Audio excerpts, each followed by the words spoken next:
இங்க வா மானே, இப்படி வா மானே, இங்க வா மானே, இப்படி வா மானே, இங்க வா, இப்படி வா, இங்க வா, இப்படி வா. வாராய் வாராய் மானே நீ மறுபூங்குழலி வளர்கின்றாய்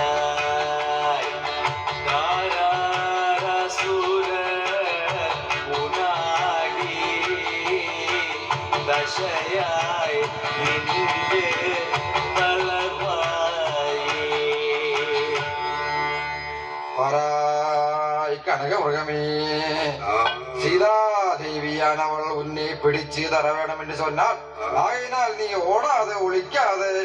அதிவேகமாக சமீபம் வந்து கொள்ள ஒரு தரம் கூடி உன்னை ஆட்டி பிடிச்சு